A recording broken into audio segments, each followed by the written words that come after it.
Okay, I think we're live. So, welcome to Tamarah's Closet. I'm really excited today because I have a very special guest today from Marina Del Rey, California.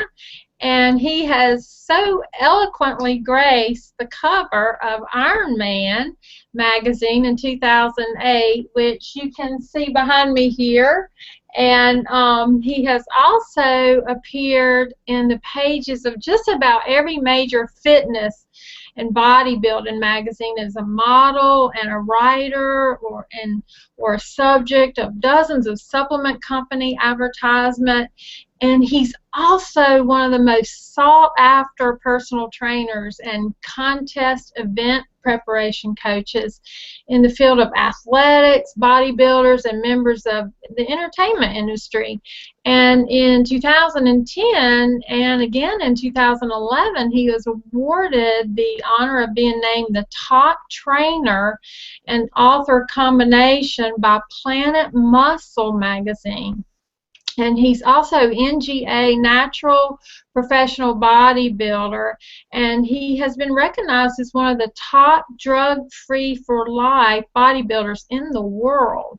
So, and I mean, this list just goes on of how many wonderful things this man has achieved.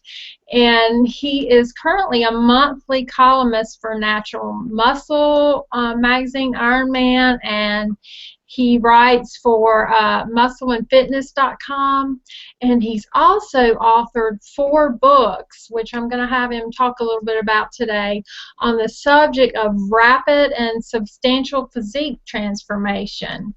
And we're not through. He's the pioneer and developer of the world-renowned Power Rep Range Shock O-BEY-6 and FIBER Damage Fiber Saturation training methods, that is a mouthful, which are being utilized by just tens of thousands of bodybuilders and athletes across the globe.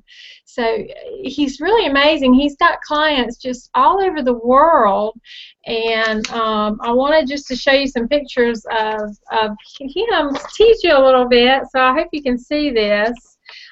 These are some of his competition pictures I just pulled off of his website, and he's just really amazing. This is what attracted me. I was just really impressed that he was a natural bodybuilder. So don't let all the muscles, though, and good looks fool you, ladies, because he's really a great guy. He's smart, and he's business savvy, great marketer, and he's just a great inspiration, too. So really, without further delay, I want to go ahead and introduce to you the Iron Man himself, Eric BROSER.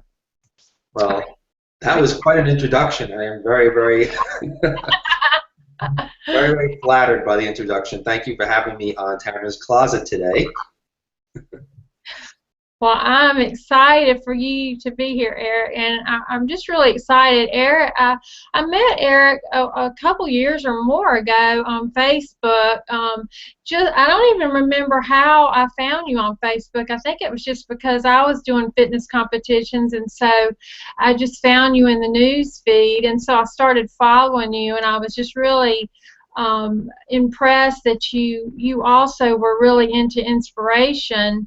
I read a lot of your inspirational posts, which is what I was really got me attracted to following you, because I'm really big about that. That's something that's very important to me.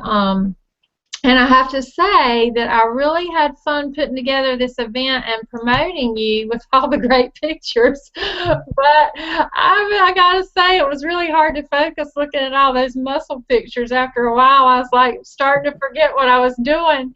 And I was like, I feel like a Facebook stalker, but thank God you gave me permission to do it. So I just enjoyed it while I had the chance. So I figured it would be a lot easier for you to just go pick out the pictures that you wanted to use rather than me sending them to you. So I'm glad that you had a good time.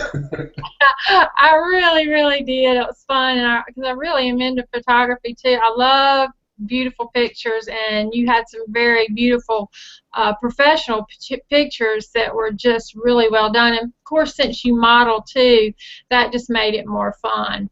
But I'm just going to jump into some questions, Eric, because I know you're busy and everything, and I really appreciate you being here.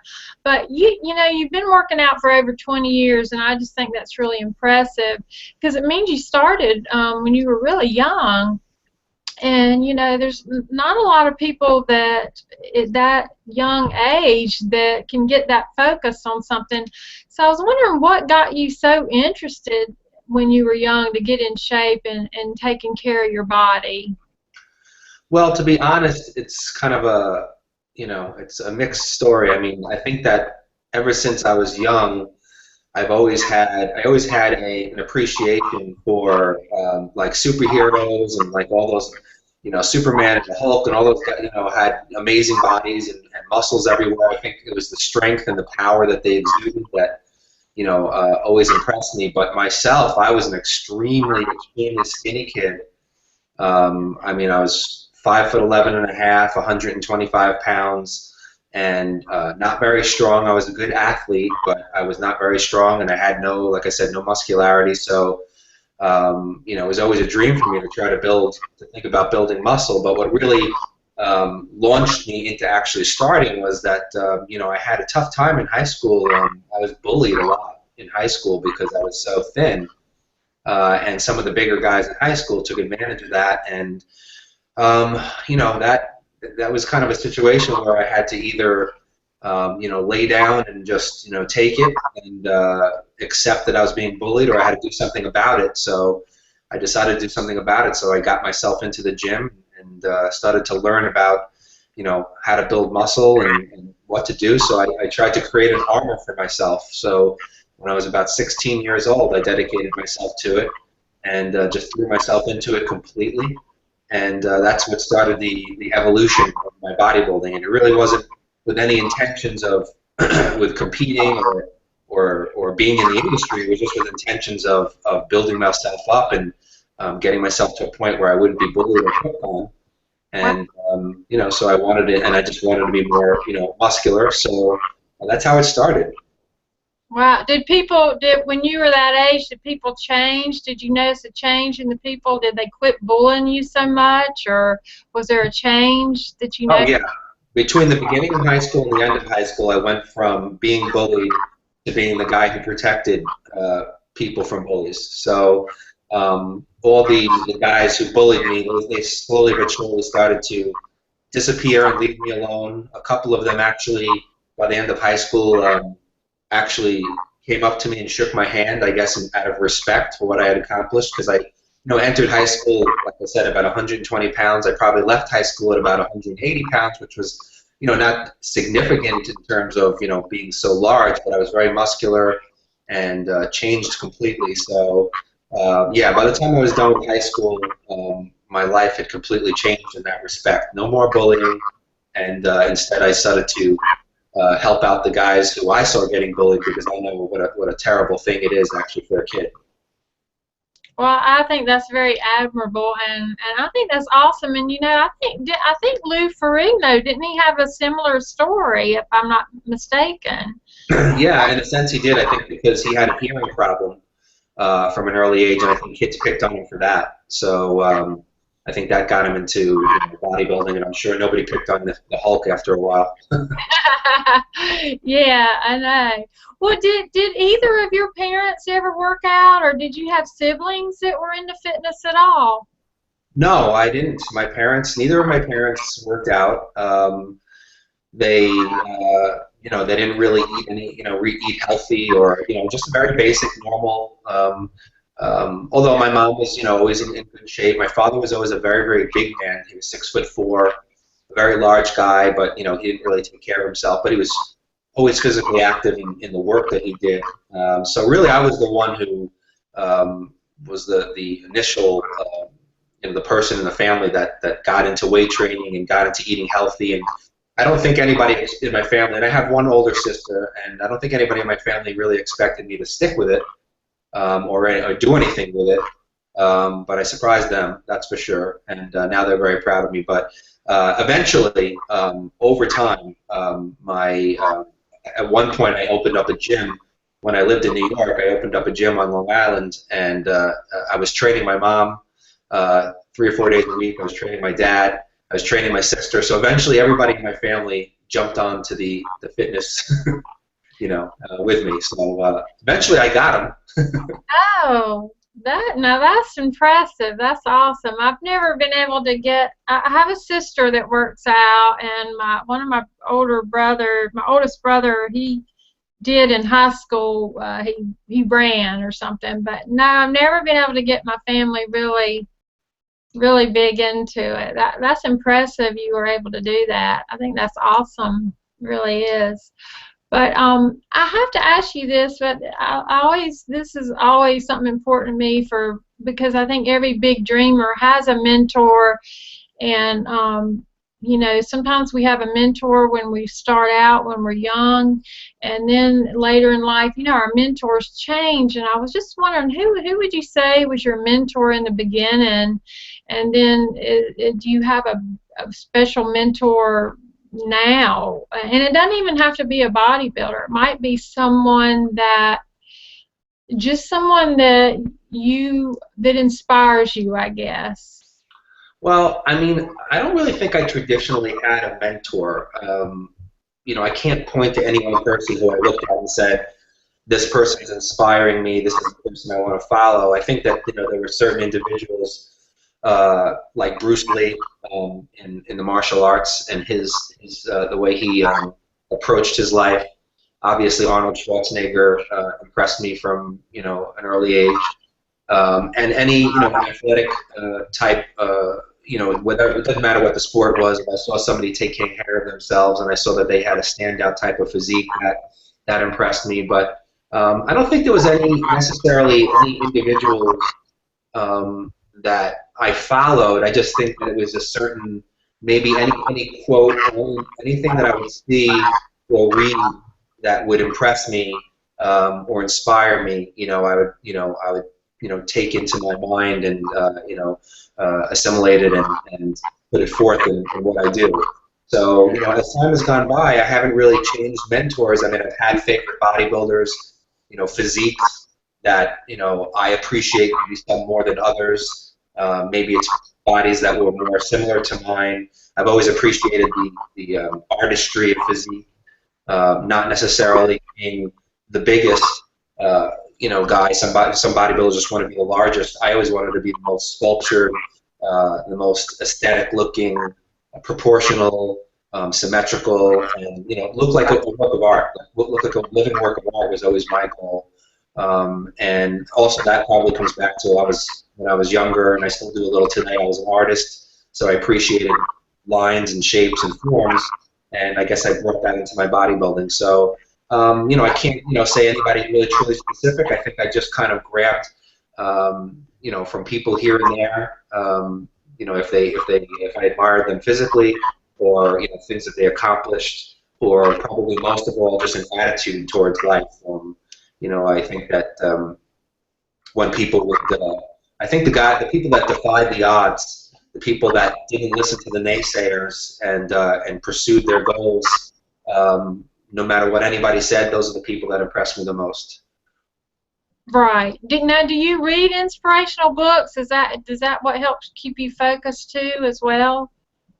I don't really read inspirational books. I mean, I do probably more writing than I do reading. I mean, I've written my own book, which I'm hoping to one day publish, called Winning Within, which is really about 150 personally written quotes.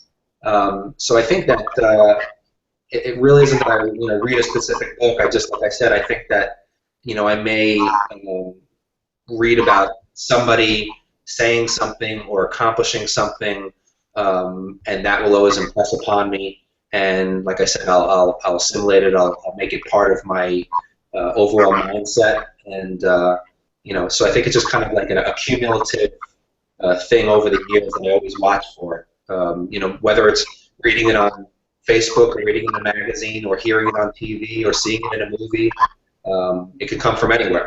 So I'm always aware of it. Right. No, I think that's great. I noticed you had a lot of quotes, and I enjoy reading them. And I do think there are a lot of people that get a lot of their inspiration just really within, because if you're very motivated and disciplined like you are, and I think bodybuilding just makes someone, it's great for focus, then you can get a lot of your inspiration that way, just from staying fit and focused like that. But now you're recognized as one of the top drug-free for life bodybuilders in the world, and I just think that's so impressive. And as I mentioned, this is one of the attractions I have, because I couldn't believe you sculpted your body the way you did without the drugs. And because probably about the time that I found you on Facebook, I had just gotten into bodybuilding, so I really didn't know that much about it. And so I think this natural way is wonderful. So how do you get people to make that transition from, you know, using the drugs to going about it a more natural way? Well, I don't want to say that I you know, stand on a soapbox and say to everybody, I'm natural, you be natural too. You know, it was a personal choice that I made, and a way that I decided to pursue it. I mean, I have many clients who use performance enhancers, and I don't, you know, that's a personal decision, you know, and I believe everybody should, you know, be able to make the decision for themselves. It's their own body, and that's what they want to do. So I'll work with anybody. Of course, I will try to keep people as healthy as possible, no matter what. But you know, and I don't look to necessarily transform anybody from you're using steroids and growth hormones, you shouldn't do that, and try to pull them away for it. But I get a lot of people who come to me and say that they'd like to, and you know, they would like to either, you know, stop using and they want to learn how to do it without it. Or I have a lot of you know younger kids coming up who say, you know, I don't want to start doing all that, but I want to build myself the way you did. You know, how do I do it naturally? So, you know, of course, I mean, I've made my name, you know, training, you know, people in a natural fashion, and of course, you know, I love doing that because I find it to be the biggest challenge, because obviously it is much more difficult to do it naturally. And you know, you have to be much more diligent with your diet. You have to be much more diligent with your training, much smarter about it. There's much less room for error. So I love it. But like I said, I don't stand on the soapbox and put anybody down for using them. You know, that's, you know, I admire many bodybuilders who are professionals who, you know, that's their choice to use them. It's in a lot of professional sports. Like I said, it's a personal decision. So, but if anybody wants to pursue it, you know, without drugs, then, you know, I love working with people. If people want to stop using for whatever reasons, whether it's, you know, maybe they're having health problems, or maybe they just don't want to do it that way anymore, or maybe when they were younger they did it, but now they have a family, so they're more concerned about their health. You know, there's a lot of different reasons. You know, I love to help people make that transition, but I don't actively, you know, I don't actively go out there and promote and say, you know, this is the way you should be, this is the way you should do it, because, you know, everybody lives their own lives and has to make their own decisions, what's best for themselves. No, I agree. I think that's great, and it's good to hear that you're open to both, and that you know, you do what's right for you, and then everyone makes their own decision, because that's true. So, but when you do a natural show, I'm curious, is how does that? Do they actually drug test the, you know, I don't know if I'm saying this right, because I show horses and that's what they do for horses. If it's a natural event and you're not supposed to use drugs, how do they determine if someone is or isn't? Well, this is one of the, you know, major problems with the sport of quote unquote natural bodybuilding, because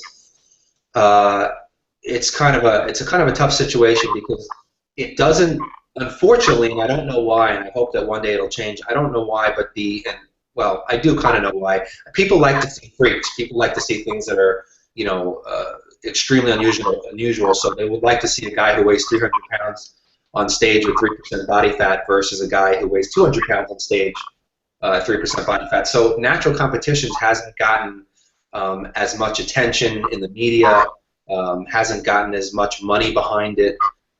As, you know, the IFPA and that type of organization. So they don't really, and drug testing can be very expensive. So it's very, very tough to do anything but drug test the guys, you know, when they arrive at the show. And that could be, it could really be from one end of the spectrum to the other. It could just be a polygraph test, a lie detector test, where they, you know, give that to everybody. It could be, you know, it may be a urinalysis, but usually if it's a urinalysis test, they'll only test, you know, maybe randomly, or maybe just the guys who placed in the top 3 or 5. Sometimes there's no real testing at all, and it's just promoted as a natural show. So, you know, they do the best that they can as a promoter, you know, but they're usually working on a tight budget. You know, it's tough to run a show. It's tough to find sponsors for a show. There's not a lot of money involved, but it's a business for them, and they have to make a profit. So drug testing is very difficult. So, you know, maybe one day, my hope is that one day somebody will invest a tremendous amount of money in starting a natural organization where they can test the athletes throughout the year, that, you know, that are members of the organization. You know, randomly drug test them so that they have to be drug free all year, because, you know, it's very easy to be take drugs, you know, for, you know, 10 months out of the year and then just go off for a couple of months and say you're natural. But that's not really legitimate. If you're going to be drug free, you're drug free. So, you know, so they do some testing. It depends on the organization, depends on the competition, but there's definitely still so much room for error that, you know, a lot of people slip by the system, and it's not that hard to do it if you know how. Yeah, I know. Well, I mean, I know just in the horse show industry, it's still a big problem. I mean, it's just done randomly, so obviously they can't test every animal that walks in there. But I was just curious how they did do that. But you know, I wanted to talk about your articles, because that was something so impressive, that you have written over 1,000 articles in really major publications. And you know, and you also write on not just supplements, but mindset and nutrition, which, you know, I mean, you're in major publications, and you're a regular columnist for Natural Muscle, Ironman, and Muscle and Fitness, and you've written 4 books. How did all this come about? How did you get to be a columnist for these magazines? And tell us a little bit about your books and where people can buy them. You know, a lot of things that I've done in my career have just evolved without me necessarily having a plan. You know, the first article that I wrote was for, well, I sent it into a couple of different magazines. This was way back in about maybe the year 2000 or so. I had a good idea. I guess I had some natural talent for writing, but I wasn't any kind of like a writing major or anything like that. I just I decided that I had a good idea, and I wrote an article, and I said, you know, let me send it into a couple of magazines and see what happens. And I didn't hear anything for several months, so I figured, well, it wasn't good enough. You know, I gave it a shot. And then a few weeks later, I received an envelope from Muscle Mag International magazine when there was a check inside of it, and they said, we loved your article, you know, and they paid me for it, and they said they're publishing in the magazine and that they would love to hear more from me. So that was like, wow, you know, I was so thrilled that they sent me money for, for my article. I didn't even necessarily think about that. I was thinking I'd just love to have it published. So that's really what started me writing. I said, well, maybe I have some sort of, you know, ability to do this. And I started writing more and more articles and getting them published in Muscle Mag International. And then a few years after that, the editor of Ironman magazine, he picked up a couple of my articles, and he was so impressed with my writing that he made me he offered me a column in the magazine. And, you know, throughout the years, more and more Muscular Development magazine, Natural Muscle magazine, Muscle and Fitness, they just started to, you know, pick up my articles and ask me to write for them. And, you know, I probably write for 20 or 30 different websites. So it really just evolved, you know, just from that humble beginning of sending in an article and seeing what happened. And at this point, like I said, I've probably written over 1,000 articles. I'm a writing machine. Every week I'm turning out more stuff. And, you know, I think that it's good that I write about not only training, but I like to write about, you know, mindset as well, and supplementation and nutrition, and try to cover the whole gamut. I love talking about mindset a lot because I think that the mind is, you know, the most powerful tool that we have, more powerful than any drug. So I love to talk about how that enters into training and life in general. So yeah, I mean, it just it started like that, and then I guess people recognized that they enjoyed my material, which is, you know, such a blessing, and I enjoyed writing it, and you know, it became another another way for me to you know, make a living. So it was great. And as far as the books go, that was something that was suggested to me. I had there was a gentleman named Arthur L. Ray who I used to work for a company called ALRI. That was his company, and he wanted to write a book called Building the Perfect Beast Naturally. And he asked me to co-author it with him. And I wrote about 80 to 100 pages of material for that book.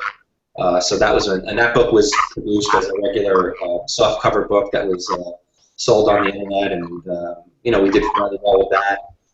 And then I started, you know, developing my training systems, which you mentioned before, which I'm so proud of you for saying them all correctly. Those are very difficult names that you had to say.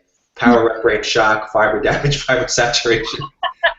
That's why I try to shorten them. I call them PRRS and FDFS because they're such a mouthful, like you said. But I decided that, you know, instead of just writing articles, you know, maybe I could put together, you know, an entire book. So I wrote a couple of ebooks and I sold them. I did that in partnership with the editor of Iron Man magazine. So those are still out there. And then I got approached by a couple of friends of mine in the industry, Rick Collins and James Villapeg, who had written a book called the Alpha Male Workout, and that was their own training system. And they approached me about writing the second book in the series, Alpha Male Advanced Workouts, and kind of you know, putting my own spin on it and adding my own training techniques to it. And so that was the fourth book that came out. And so yeah, I mean, I just you know, I enjoy writing.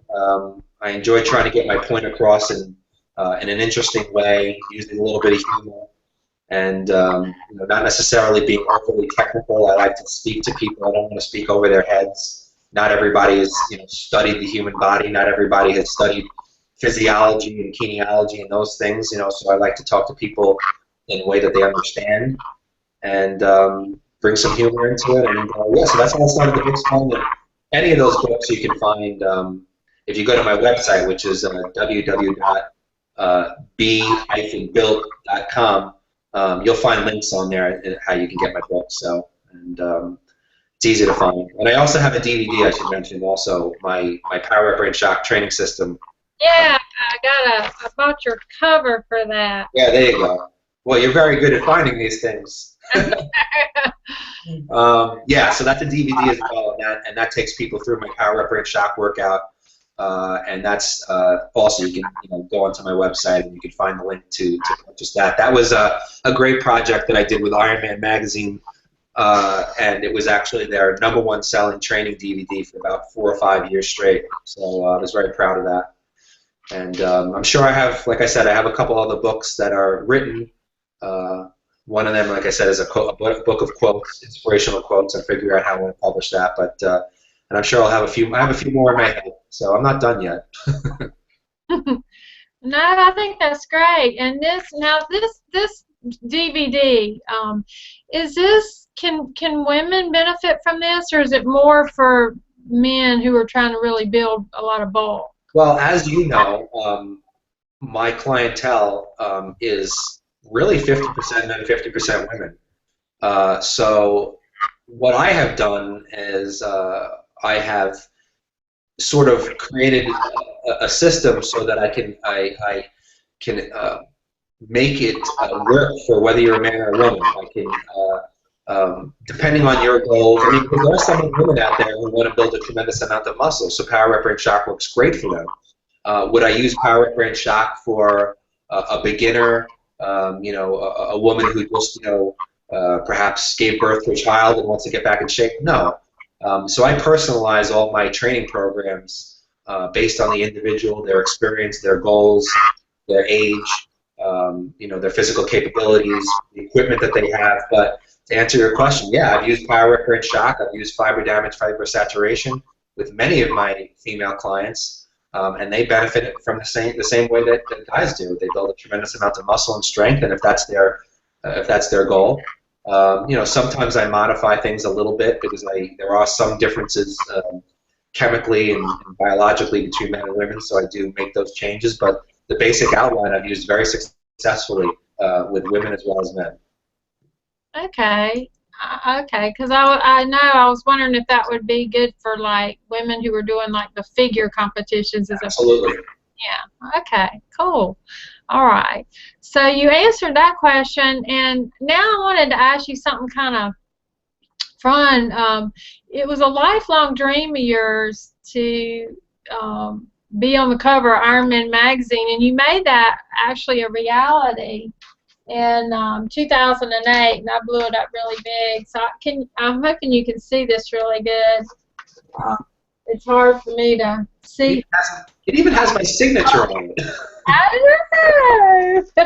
I love it. The way you found that. I blew it up. I did. Office Depot is great. That was.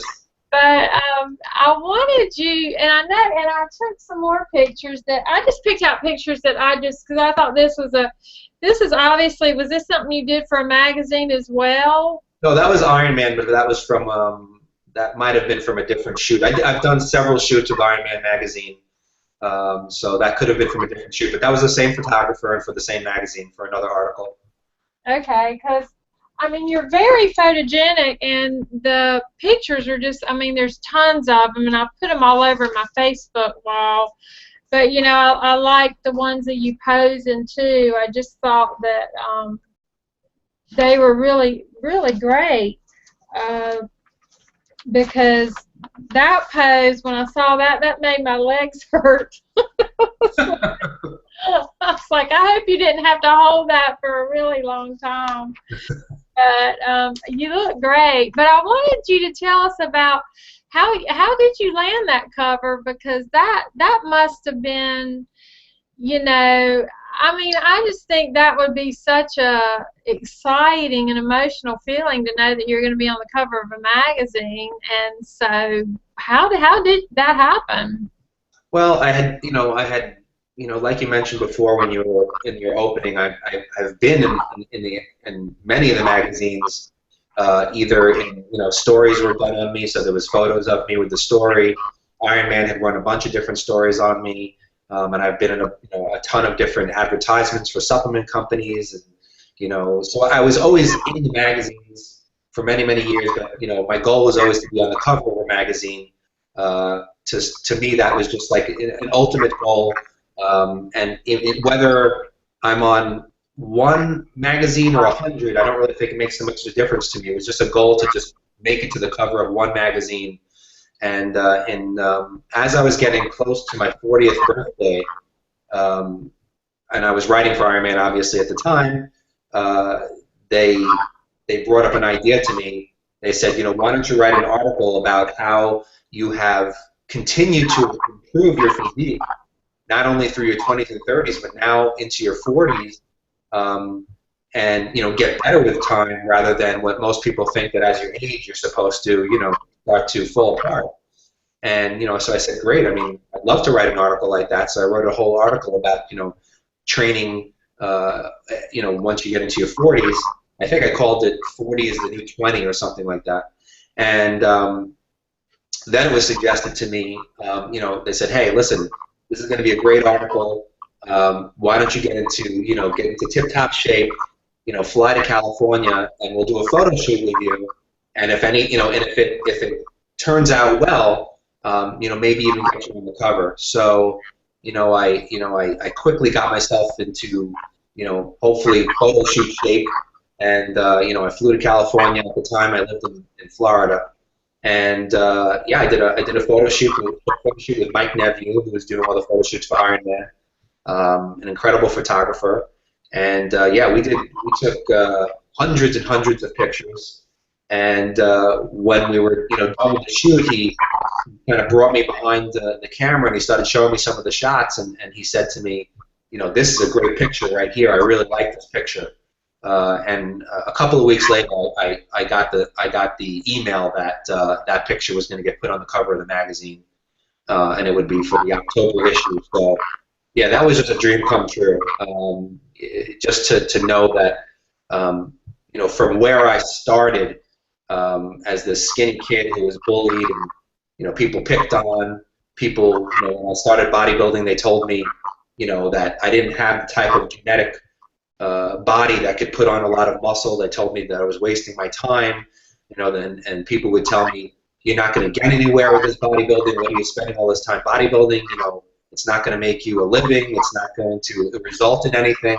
So for me, that was kind of like my, sort of like a pinnacle moment where, remembering what everybody told me, and then on the cover of an international, worldwide magazine, that so many amazing bodybuilders, including Arnold Schwarzenegger and the rest, have been on the cover of, and now I could say that I shared the same experience.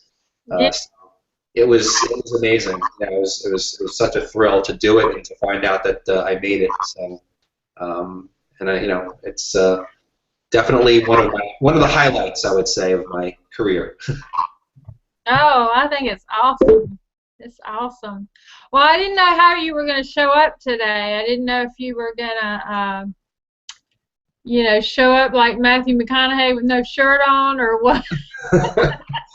Well, I'm a very humble and modest guy, so I don't usually take my shirt off unless it's for a good reason, like I'm at the beach or if I'm doing a photo shoot. I'm not the kind of guy who walks around and shows off his muscles. Anybody who knows me would tell you, they'd be like, we try to get Eric to walk around in tight shirts all the time, but he's always wearing these big shirts. He doesn't like to show off.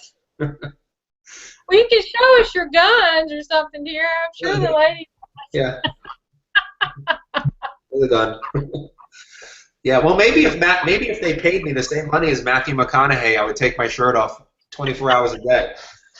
But first they got to offer me that contract. I know. Well, I'm just picking on you, so I hope you're okay with that. You have enough pictures of me shirtless. I mean. I know, I do. But that was fun. But I just, you're also one of the most sought after personal trainers, and like I said, contest and event preparation coaches, and you work with people all over the world. How do you do that? How do you work with people all in different countries? Different countries. Do you travel, or do you just do this via the internet, or do they come to you, or? Well, it's kind of a combination, but I this is something that I fell into by accident, because when I first started, it took me a long time to actually start working on a computer at all, because when computers started to become popular, I was like, no, I don't even want to deal with computers. They're scary. I'm old school. I'll just write with a pencil and paper. But once I finally started to get on a computer and see that and communicate with people all over the world, and expand my fan base and teach the things that I wanted to teach. And I started getting, slowly but surely, I started getting emails from, people in other countries asking me questions, which was so great, to be able to communicate with people like that. And eventually what happened was that somebody came to me and said, I live in, I don't remember at the time, it could have been India, it could have been China, I don't remember where it started, but from another country, somebody said to me, I would love to work with you, and you would be my coach. But obviously, I live in another country, and how would that work? I came up with the idea of just doing online coaching, and I figured the best way that I could do it is have people send me, photographs every single week of what they were looking like. Definitely stay in constant contact with me, and it started to work really, really well. I did really well with that first client, and then slowly but surely, I started getting more and more contacts like that throughout the globe. And I think a lot of it came from my writing as well, because most of the magazines I wrote for are international or published in other languages. So my reach was a lot further than I even knew. And over time, I just started getting, clients in I can't even name all the countries. Some of them I've never heard of. Some of them, sometimes there's a language barrier and they only speak broken English, and it's an interesting experience trying to communicate with them. And then when Skype became available, I was also able to start doing Skype consults with people, no matter where they are. And I'm very good about, staying in constant communication with people. Even a lot of people have complained to me. They said, well, I'm hesitant to work with somebody online because they just send me my program and then they disappear for a month until it's time to pay them again. But I may have questions, I may have concerns. And I always tell people, you can email me 24 hours a day, 7 days a week, and I will get back to you. And I'm always sending my clients, encouraging, even if they don't have a workout that day, I'll just, tell them to have a great day, or I'll tell them to stay on track, or tell them how great they're doing. So I try to make it an experience, even though we may have never met, where they really get to know me. And I've made some really great friends all over the world like this. And then the best part of it is when eventually they're able to maybe come visit the United States for an event or a competition, and after training them for 5 years, I get to meet them. And I still have some clients that I've been training for 8, 9 years now who I've never met, but yet I feel like I know them so well. But and supposedly later this year, actually now I'm starting to talk about doing some traveling to other countries to do some seminars with another coach friend of mine. So maybe I'll get to go and meet some of these people as well. But yeah, I mean, it's really been all through the internet, all through email, all through photographs, through Skype, and it apparently works very, very well. I think people really enjoy it because I make myself very available, and it's been successful. It became probably the largest part of what I do. I eventually stopped training people one-on-one for the most part. And just spend my time working with people all over the world and all over the country on the internet. So that's actually became the largest part of what I do. So, and I love it because I love knowing that I'm able to reach out to people not only locally or in the U.S. but all over the world. That's so gratifying.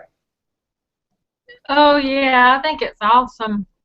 The internet has really been a game changer. We have the world at our fingertips, and there's just things that we can do now that we could never do before. So I think it's just amazing. I think this is an exciting time to be alive and go after your dreams. And and this is a question that I had mentioned. I think I gave you this ahead of time, and it was really hard to ask this question actually because it's not that I've seen this happen a lot. I just wondered how you handle it. You're so inspirational anyway, and I have been to a competition where, the tempers fly off the handle and trophies get thrown or whatever. You may have never had that happen with any of your clients, but how do you keep people positive in their daily life so that and impress upon them that they're a winner just being on stage, whether you get the trophy that you want or not, I guess? Well, I think that what I try to impress upon people is that they should be more concerned with the journey than the final destination. I think that anybody who disciplines themselves for 8, 12, 16, 24 weeks, however long we prepare, diets the way you have to diet, does the cardio, does all the training, and on top of that, perhaps has a family, a job, school. I mean, if you can make it through that, you're absolutely a winner. I don't care whether you place 1st or 10th. And that's something that I try to impress upon people, to know that you're a champion, just by taking the journey. Another thing I try to tell people is that the only person that you really need to beat is yourself. If you, look better 1 year to the next, That's all you can really do. I mean, you can't control, you know, what a bunch of judges think. You can't control whether perhaps there's some biases or politics going on. You can't control, especially talking about a natural competition, whether the person next to you decided to cheat and take drugs. You can't control these things. The only thing you can control is yourself. So, you know, I tell people, as long as, you know, last year we achieved this together, let's try to achieve something better, you know, the next time. And that's what, you know, makes you a winner and makes you a champion. So, you know, I know that, listen, anytime I enter the competition, my goal is to go and win. And anybody who is, you know, there are some people who just do it for fun, and that's fine. But, you know, most of the people I deal with are people that want to, you know, do this on a very serious level. So they want to win every show they enter. And sometimes it's very difficult when, you know, you come in your top shape and you don't win, or, you know, you come in your top shape and you feel that you should have won the contest, but you were, you know, you placed second or third and you lost to somebody who you don't think was as good as you. But, you know, it's a tough sport, because it's not, you know, whether you're a female doing figure or bikini or a man doing bodybuilding or physique, you know, you have to remember that it's based on opinion. You know, there are, of course, some guidelines of what judges look for, but, you know, it's not like a football game where the highest score wins. You know, if you know, one team could be getting killed the entire game, and then they can come back at the end of the game, and as long as their score is higher than yours, they win. But, you know, this is judged like a beauty pageant. You know, it's based on opinion. It's based on, you know, what one person may think is a better physique than another, which may, another judging panel may have a totally different opinion. So, you know, while I can't make everybody feel totally better, I think that just what I try to encourage them to understand is that, you know, the process that they made it through makes them a champion, because there's so few people in this world who can do it, and that if they improve upon what they did the time before, then again, they have to consider themselves a winner, because you can only control yourself and you can't control anybody else. And I think people who work with me, they start to really take on that mindset, and they understand it and they appreciate it, and it helps them out. You know, even though there's some disappointment involved, I've never had any client throw any trophies. I've never had any client yell at the judges. I've never had any of them cry foul. You know, sometimes they may complain to me privately about certain things, but that's okay. You know, I'm there for that. You know, everybody I work with has been very respectful and publicly. And, you know, I've trained a lot of champions. I've trained a lot of people pro, but, you know, I've had people not place as high as I wanted them to in competitions, and I've known they should have placed higher, and I get disappointed. But you can't dwell on that. You got to look to the next one, and focus on the positive aspects of it and not the negative. Yeah, I agree. I mean, and it happens in every sport. I mean, I've seen it. You know, it happened when I was showing horses a lot. Same thing. But I think it's just emotions are high when you've been working hard toward a goal, and, you know, so everybody wants to be a winner, but you can't all be a winner. But you know, I know from competing myself, when I used to ask my trainer this, Quincy Robert, and I'll ask you too. I always find it interesting that diet seems to be the most challenging component to this whole competing, because I always thought the workouts themselves would be what people dreaded. But what have you found that helps people stick to that? Because it is a strict diet, and stick with it for such a duration of time. And you know, do you have any secret tips that help people overcome that? Because it really is, I know for me, because I'm getting my trainer just said, do you want to do another competition? And I'm thinking about it, but now I'm finding myself going, God, I dread that diet. And even though I stay on it basically, but I enjoy being able to splurge, I guess, so to speak. But how do you get people to, I don't know, focus on that? Or I don't. Well, let me answer. I mean, let me say that no matter who you are, no matter how good your trainer is, no matter who you have around you, when it comes to preparing for a physique competition, and yes, the diet becomes the more essential aspect at this point, when you need to drop body fat and get into peak condition than even the training. You know, you have to understand, I mean, it really is up to the person themselves. Nobody can force you to stay on your diet. Nobody can force you to eat those 6 meals a day, every day, right on time.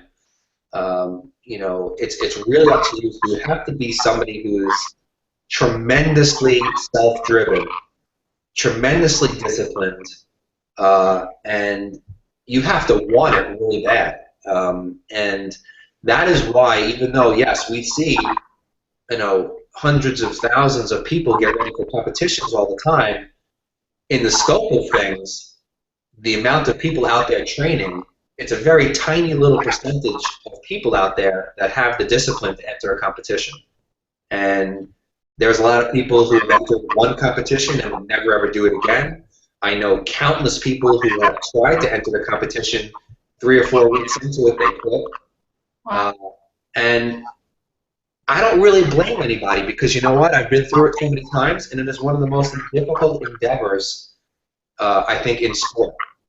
Because not only you have to, you know, train the way you need to train and add in the extra cardio and the presentation aspect, but you have to do this while dieting on, you know, the same foods every day and on low calories, and when you're feeling like you have no energy, and then the blood sugar gets low and you start thinking about sugars and you're going to eat.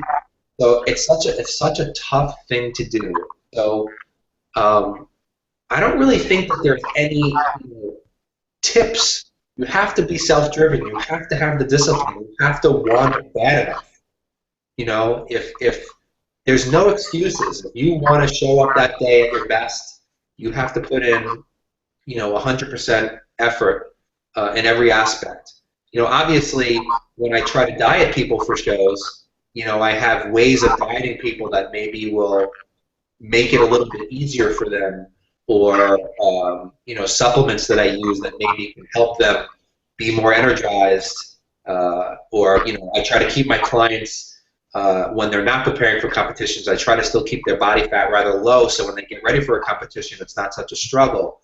So there's ways that I try to, you know, approach the entire year with my clients to make it easier when they get ready for a competition. But, you know, there's really no trick. It takes a tremendous amount of discipline, and you have to have the desire, and you have to, I try to tell everybody who's getting ready for a show and they say to me, oh man, I just want to have a cheat meal, or I just want to, can I just mess up my diet, you know, this day? I say, well, yeah, you can go do that, but just think about standing on stage, and when they call out second place, if your name is called in second rather than first, how are you going to feel about having those cheat meals that you had during the diet? Could that have made the difference between first and second? How are you going to feel at that point? And a lot of times saying things like that will kind of kickstart them back into realizing, you know what, it's not worth it. For the 10 minutes of pleasure I'll have cheating on my diet. And the truth of the matter is anybody, pretty much any person who cheats on their diet when they get ready for a show, feels so incredibly guilty about it for days afterwards that they realized it just wasn't worth it. So, but, you know, the truth of the matter is, like I said, it just comes down to you. You know, I can give you the best diet in the world, a diet that I know will get you from point A to point Z, but it's up to that person to sit down every day at the table, cook those foods, eat those foods, and ignore, you know, the bad foods that they see on TV or other people eating around them. So it's just a very, very difficult. It's a very difficult sport. It's very, you know, it's you really have to. It comes down to you. It comes down to you and how bad you want it. So it's that's why there's so, like I said, there's so few people. With the amount of people out there working out, you know, it's a very small percentage that can actually have the discipline to do what it takes. There's a lot of people who go out there and train. People love training. You know, they love to go to the gym. They love to work out. But when it comes to eating the proper foods, that's the much harder part, I find. Yeah, you're right. In fact, I'm glad I did it. You know, I showed horses, and I've always done competitive things. I've showed dogs. I think one of the things that I'm the most proud of is my competitions and the figure competitions, because I really did stick with it, and I did exactly what my trainer told me to do. And so it's something that I'm very proud of, because I did it during a time of year. I think I started right before the holidays, which is when all that food is out there. So it's just something that it does take a lot of discipline, and I had the focus, and I did it, and but I just know that that's something that a lot of people, everybody thought I was crazy. All my friends thought, you're crazy to do this. But, it's just something that I wanted to do, and I wanted to know that I could do it. So I admire people that continually do it and can stick with it. But I did want to ask you briefly about this skinny beef that you have, because I've never had it. And is that something that people can eat while they're competing, or is that just off season, like not? Well, one of my sponsors, Skinny Beef, is going to be very happy that you brought up that question. Yeah, Skinny Beef was something that I don't even remember how I discovered it. I don't know if I read about it or if I saw it on the internet. But what Skinny Beef is basically the gentleman who puts this out there. He I guess they use a specific type of cattle that the beef comes out to be 98 to 99% fat-free. So that pretty much puts it in the area of chicken breast, turkey breast. And traditionally, most of the time, if you go to the supermarket, you may see 93% fat-free beef. You may see 96%, but nowhere have I ever seen 98, 99% fat-free. And when I saw this, I decided to order some and see what it was about. And the truth of the matter is, when you would cook it in the pan, there would just be no fat off of it. It was unbelievable how lean it was, and it tasted fantastic. It tasted it tastes like beef, and so you make these delicious hamburgers out of it. And what happened was I actually started speaking to the owner of the company about it, and said, more people need to know about this, because this is going to be a very big thing in the world of bodybuilding and fitness and figure, because people love to eat red meat, but they generally can't do very much of it when preparing for a competition. So we ended up, we work together now, where I promote his product, and I also do like a blog on his website, so I put some of my articles there and my videos. And I've been, with him for a couple of years now, and I literally eat skinny beef every single day. It could be between 8 and 16 ounces a day, and I do it year-round, whether I'm looking to add muscle and I'm not really concerned with my body fat, or right the week before a photo shoot or competition, because it is that lean. And most bodybuilders will tell you that there's something magical about red meat that helps you to build muscle, that helps you to retain muscle, definitely keeps you, when you eat it, it's a lot more satisfying and fulfilling than eating chicken and turkey and fish all the time. So yeah, absolutely, to answer your question, you can use it any time of year. You can use it right before a competition, right before a photo shoot, and of course in the off season. And that website is www.skinnybeef.com. And yeah, I mean, it costs a little bit more. Of course, you have to ship it. It's not found in stores, so it has to be shipped to you, and it's only available in the United States. But I think it's worth it for people who, are so concerned with their body, and also again, so it's hormone free, it's grass fed, so it's very healthful beef as well, very high in nutrients. So I always wonder why people are more concerned about the gasoline that they put in their car than the gasoline they put in their body. So I say spend a little bit extra if you're so concerned with your body for quality food, and skinny beef definitely falls into that. So absolutely, and a ton of my clients, any of my clients who work with me, I can get them 10% off. That's one of the deals I made. I said, listen, I want my clients to be able to benefit from this also. So what kind of deal can I get them? So I can always get them 10% off any order they want, which is a great thing. So I will keep using skinny beef because I love beef, and I'm so happy that I can eat it no matter when it is. Yeah, I'm a big red meat eater. So I'll make sure I put that link too in my blog article about you, because I do. I definitely, that's something I want to try too. So I'm curious though, about what do you have? What's your guilty pleasure? I just have to know this. Do you eat the first your guilty pleasure, and then do you eat the bodybuilder diet all the time, or do you splurge a little? Like, I don't know, but Well, my guilty pleasure is beautiful women. That's my guilty pleasure. But it's what? I said beautiful women. That's my guilty pleasure. Okay. I just had to throw that out there. No, seriously, my guilty pleasure is I'm from New York, and I love New York pizza. So pizza is definitely a guilty pleasure. I love just the basic. I love big hamburger, cheeseburgers, and French fries. I'm a chocolate freak, so I love anything that's chocolate, cake, ice cream, cookies, whatever. Of course, how often I get to eat these things? Not very often. So I stick to a bodybuilding diet generally every single day. If I'm not preparing for a competition or a photo shoot, every week I will allow myself on the weekend one meal to just splurge and have whatever it is that I want, whatever it is that I crave. If it's pizza and ice cream, if it's hamburgers and cookies, whatever it is, whatever I want to have, I have it once a week. And then the next day I just go right back in my diet. And for me, that's enough. I enjoy eating healthy. I enjoy my bodybuilding foods. I cook pretty well. I found some interesting spices and ways to cook things so that my food is tasty.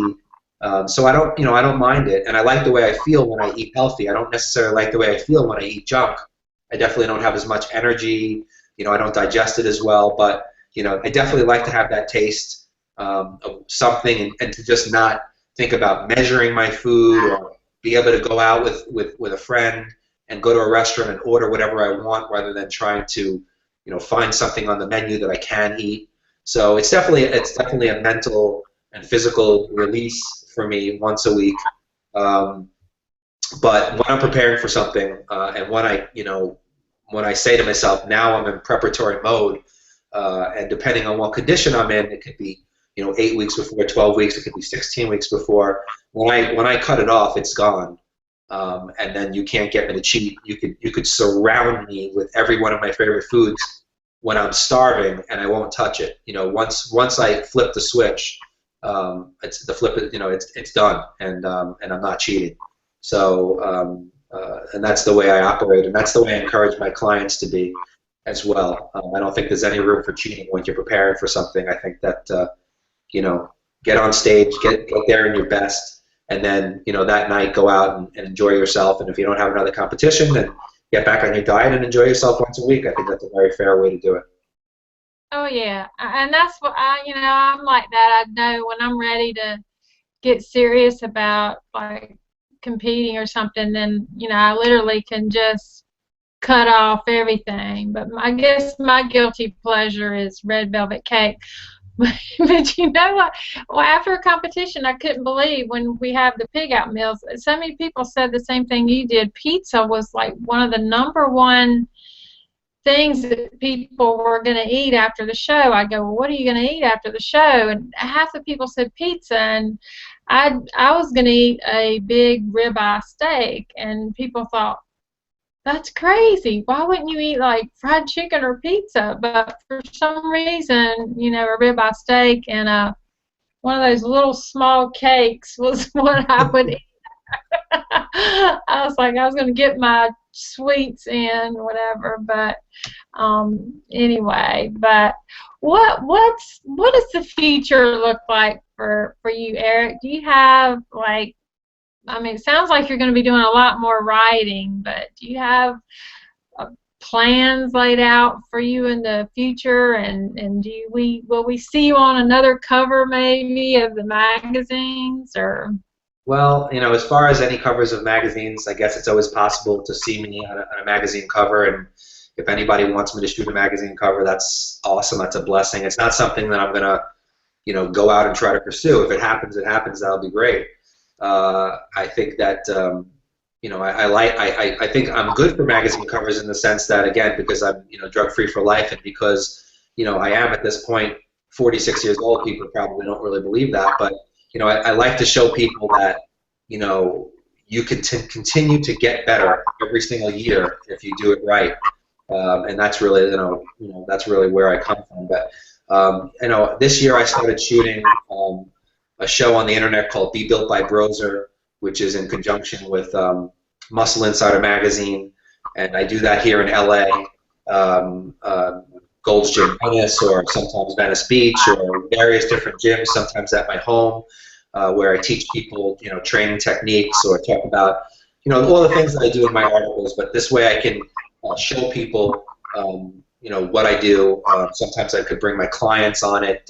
We do a lot of different fun things, so that's been a great, and that show's growing very, very quickly. I shoot another segment called 1 Minute Muscle, which is also in conjunction with Muscle Insider magazine, but I do that for my supplement sponsor, which is All American EFX, which is a company that I want to mention because it's definitely one of the finest supplement companies in the world. They put out some amazing products, and they put out very clean, pure products. Never have to worry about there being any ingredients in there that shouldn't be there. You never have to worry about them not meeting label claim. They're a very honest company, and I encourage anybody to try out their supplements. So this 1 Minute Muscle show is also, it's sort of like a 1 minute tips that we do every week. And those will be on the Muscle Insider website every single week. I'm continuing my writing for Muscle and Fitness and Natural Muscle, and may start writing for Muscle Insider as well. I've started training more clients here, local competitors in the Southern California area, so I'll be expanding upon that. And I think I mentioned before, I'm now involved with another coach, a world-recognized coach. His name is David Sandler. He's also written hundreds and hundreds of articles. He's had TV shows. He's an incredibly talented coach. And he and I are probably going to get together and start traveling to Europe and all countries all over the world, and doing seminars and certifying people in a new certification program that we developed called the IFPA. And so there's just a ton of things going on, and people ask me all the time whether the last time I competed was in 2011 when I won the Ironman naturally, and now I'm starting to feel like coming out of retirement and competing again. So you may see me back up on stage as well. And I'm always getting involved in projects here and there. I have a very hard time saying no to people when they want me to get involved in things, even if it makes me lack sleep. But I love doing new things. So yeah, I mean, I'm going to continue, evolving my career, and the way my career has evolved, I sometimes just never know what the next thing is going to be. Something gets thrown at me. The more things that I do, the more people come to me and they ask me to do more and different things. So, and I love new challenges. So, for sure, you'll see me out there doing different things. And on my Facebook page, my social media, I'm always putting out, inspirational quotes. I'm putting out workout tips, putting out, new interesting photos. I do something on my page called Ask the Coach every single Monday, when I allow people to come to my page and ask me questions, and I do the best that I can to answer, and just like to give back to the industry. So, yeah, there's a lot of stuff going on. Just if you follow my Facebook page, you'll be able to follow all the things that I'm doing. And I thank everybody who follows my Facebook page and follows along with me all these years, because everybody's been so tremendously supportive, and you as well, and obviously asking me to do this show. I mean, and I didn't even realize that you were following me for a couple of years, so I appreciate that. Yeah, I've got all your links at the event, and then I'll have them on when I edit the video, and then of course I'll get them all in your blog. So I'll have to make sure I get all the links that you want me to put in my blog in there too. I've got a lot from you, but it sounds like there's some I don't have. So, but I know you got to go, but I wanted to ask you what does Eric do for fun? What are your hobbies when you're not working out and coaching people? You know, what is your fun thing? I'm a movie freak, so I love going to the movies and watching movies. I love movies of every genre. I love doing that. I love, I live here in beautiful Southern California, so right near the beach. So just being able to go to the beach or take walks. I live in Marina Del Rey, so I take walks around the marina. I have two dogs who are like my children, who I love spending time with them, taking them out for long walks every day. I'm not like a person who necessarily looks to go out and party and blow off steam and do all that kind of stuff. I don't drink. I don't do any of that kind of stuff. So going out for nice dinners, going out for nice lunches on the water. Playing the occasional sport. I grew up playing baseball, football, tennis, all that kinds of stuff. So every now and again, I like to get into that. So, just anything that takes my mind away from fitness and health and fitness for just a little while, so I can decompress, is good by me. So that's why I love movies so much, because it's like 2 hours of just getting into another world. Just the little simple things in life are enjoyable to me. I definitely don't take enough vacations, so I'm gonna have to start to learn to do that. But knowing me, I'll bring my computer with me and I'll be working on a vacation. So I'm not very good at not working. I'm a workaholic, and I find that whenever I'm not working, I'm sort of panicky. I feel like I'm supposed to be working. So. But as time goes by, I'm trying to get a little bit better at it. So maybe one day on my Facebook page you'll see photographs from, I don't know, from Hawaii or something, and I'll finally be on a vacation. I know. Well, I know. I know what it's like to be. I think people who are workaholics, we feel guilty when we're not creating or doing something. But I mean, it is important, I guess, to have fun and take time to just do nothing. So at least we know that you do that. So yeah, now and again. So before we wrap up, is there any advice you would give to someone who's going to be watching this video, whether it's now or in the future, that aspires to be a bodybuilder, or start a career in that, or just get fit? Is there any advice you would give them? Well, I mean, the main advice I'd give them is that everything starts in the mind. Anything that your mind can, perceive, that's what you can do. It's true. You have to be able to have faith and belief in what you're doing totally and completely in your mind before your body will do it for you. So, definitely don't listen to people. Stay away from negativity. Don't listen to anybody who tells you that you can't do something. I heard a million times that I can't do this and I can't do that. And every time I achieve something, somebody would tell me that I can't do the next thing, and I always do it. So definitely ignore negativity. Stay away from negative people. Believe in yourself. Have faith in yourself. See things in your mind's eye. Because if you can make them reality in your head, you can make them true reality a lot easier. Also don't. Try not to procrastinate. I don't like when people say, well, I'll start next month, or I'll start next year, or I'll start on Monday. Start today. Don't try to throw yourself, and we're talking about bodybuilding, fitness, that whole thing. Don't try to take on too much too quickly.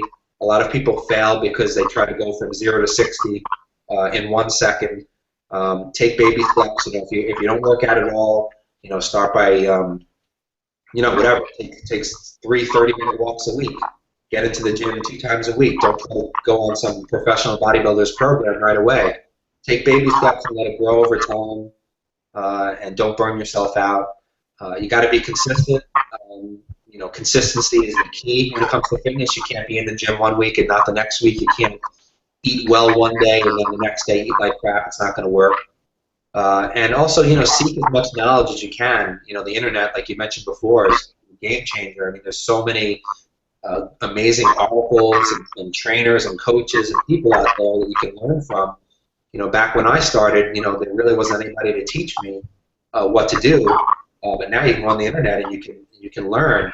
So read as much as you can, learn as much as you can, and apply that to what you do at the table and in the gym, and just go for it. You just got to go for it. I mean, stop just get into the game.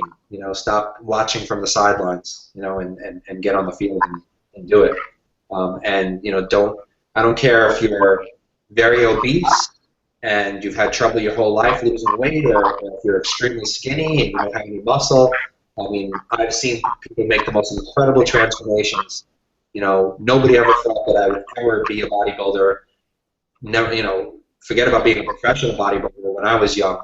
But I didn't listen, and I just went for it, and I just put my head down, and all the negativity would just bounce off me, and I would just keep my nose to the grindstone. And if I can do it, then you can do it. There's nothing special about me at all that's not in you guys too. So just get it done. And if I can help in any way, write to me.